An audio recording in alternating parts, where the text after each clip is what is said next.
Aries, welcome to your love reading for the month of April. Let's see what messages we have for you. What are the major themes and messages for Aries in love in April? Aries, sun, moon, and rising. Shuffle once more. Here we go. Let's start it. Okay, Aries.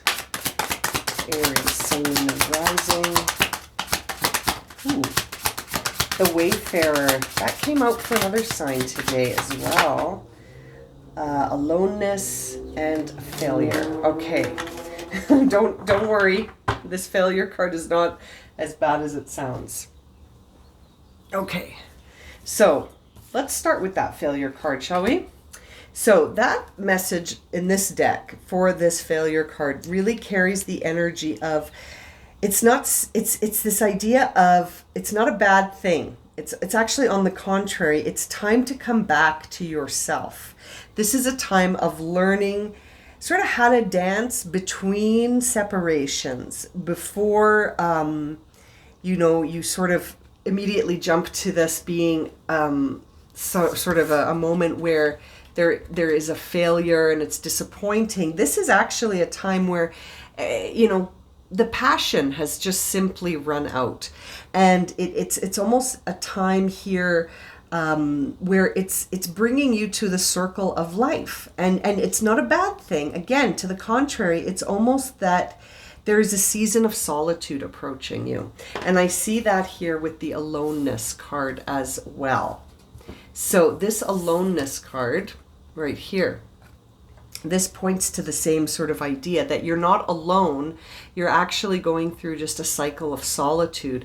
And, it's interesting because the other readings I've been doing for Aries on the weekly readings have sort of been pointing towards something similar happening. And those weren't even love readings. So this aloneness card is one where you find yourself sort of in an intimate union with yourself. And certainly this failure card is also pointing to that as well. Again, it's not a failure. I wish this card had a different name, but it's basically a time where the intimacy is now within, and something has shifted in a relationship where the passion has just simply run its course. And you're now in a period where you're sort of becoming whole again and finding oneness and finding that you're not lonely just because you're on your own. That's actually a time to sort of do a lot of self-discovery, and it can be quite an engaging timeline. The Wayfarer is an interesting card because it carries the message of sort of moving from one experience to the other very quickly. So what this is making me think for you, Aries, is don't rush into another relationship just yet.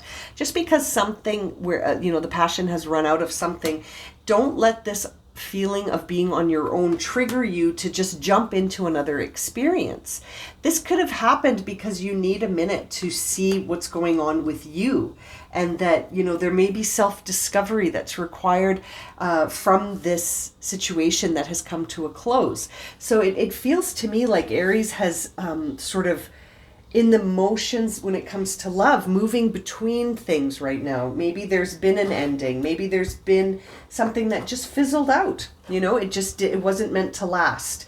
And so it's interesting to see that, because I feel like the Wayfarer appears in this reading as well to sort of be a caution to you not to necessarily jump into something else too quickly just because you feel lonely.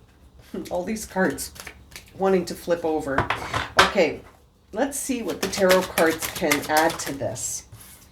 Ace of Swords in reverse. So you're being guided to shift your perspective. Okay, you're being guided to shift your perspective that just because you're on your own doesn't mean you're lonely. Just because you're not with a partner right now, if you're not with a partner right now, if this resonates for you, doesn't mean that you're alone. It just means that you're in between experiences, or you're working on yourself. It's an interesting way to look at things. Seeing the Ace of Swords in reverse also, makes me think that sword is now pointed at you. It's pointed back at you. So this is a time of self-reflection, Aries. This is a time of self-reflection following a period of something that feels like it was, a loss. This feels like regret, remorse, sadness, longing, missing something, feeling incomplete, when really those 2 cups right there are brand new and ready for a new experience. And your attention and focus may be on the ones that have spilled. But, as long as you're here, that doesn't mean that's that. It's not that, right? Like it's never over until it's over. So it's interesting. This really makes me think that you're moving into a space of self-discovery, and that when it comes to romantic love with another person, if this resonates for you, you might have found yourself sort of losing interest, losing that spark with someone. It's no longer doing it for you, in some way, shape, or form. The passion has been fluctuating.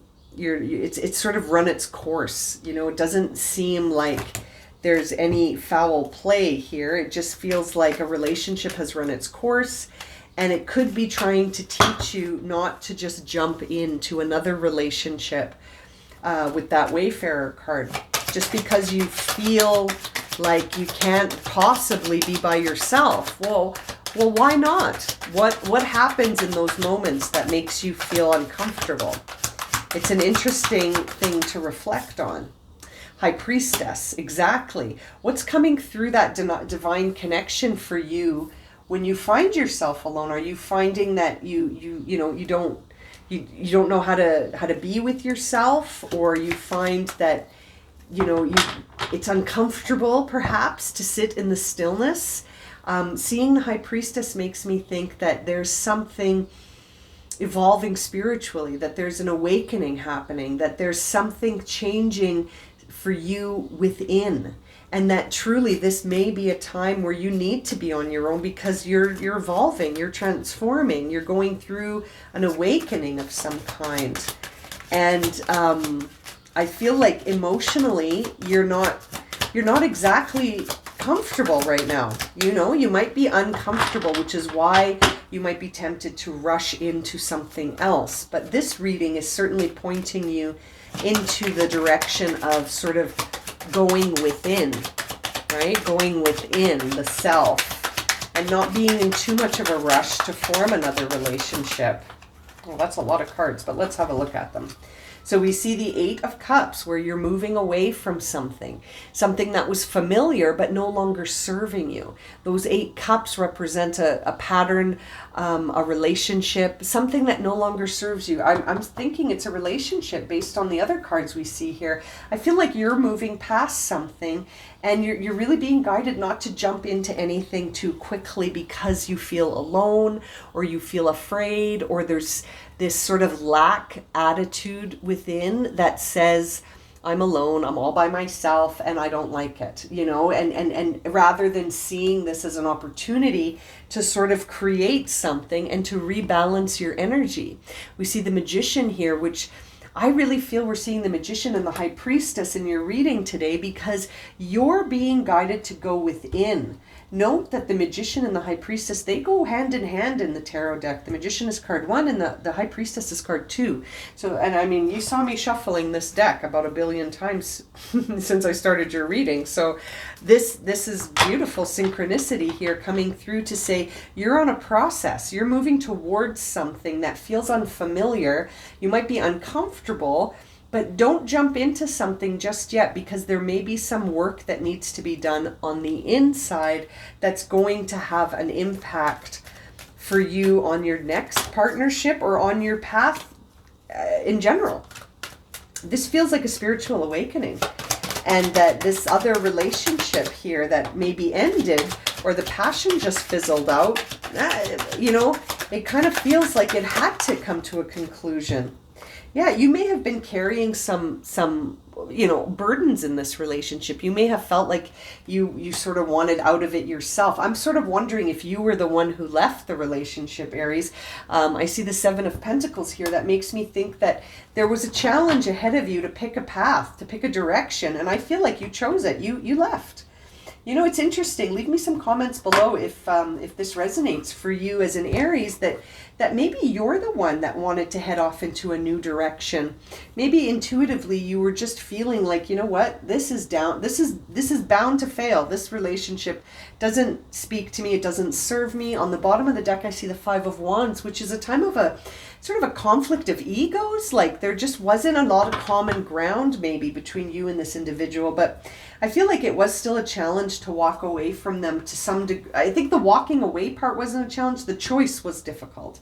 It was difficult to make the choice, but once you did it and accepted it, I feel like you feel lighter and you feel free. There may be a little bit of regret here because you find yourself feeling a little lonely, but I really feel like this reading is guiding you to sort of reframe the idea of being on your own, and that it's not that you're alone and lonely. It's just that you're doing you right now, you know, like you're focusing on yourself, and it kind of feels like that's where you need to be focusing right now anyway. So I'm going to leave it at that for you, Aries. I hope this reading has resonated with you. If you would like to see more, please subscribe to my channel and share this video. I hope to see you all again very soon for another reading, and I'm sending you so much love and light.